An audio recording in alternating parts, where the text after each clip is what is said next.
hapon at ito na po ang Stealth V2.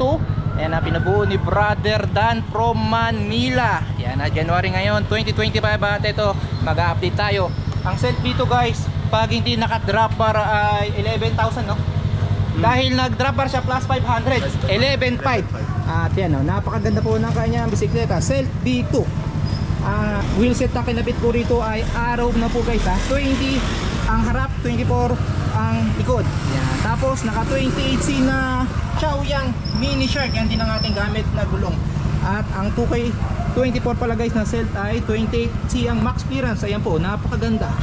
Tapos naka-crank Stealth na V2, makapal, 48 teeth, naka KMC S1, naka 17 teeth, na seal bearing na po itong nasa numberan ng araw niya. Paangat ka brother. Seal bearing guys ang, ayan, ang wheelset na to seal bearing. Pag binili yan ay 4,500 ata ngayon yan sa shop.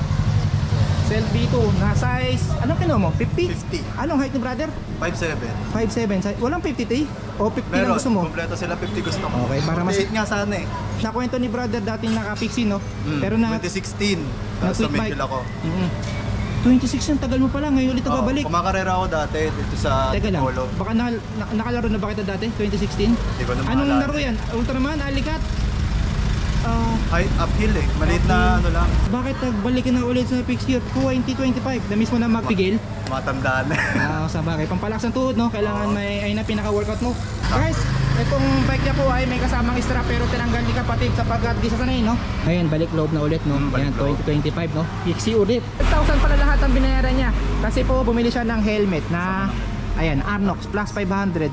Ayan, kaya umabot ng 12,000. Ayan na, napakaganda ng build. Sa mga gustong magpa-build ng fixed gear, tayo na kayo rito sa Stealth Cyclery sa Levery. Sa open sila everyday except Tuesday. Ayan, at magbabike ka na papawik. Okay, raride ko na po. Okay, ingat ka. Alright, Thank you. Maraming salamat.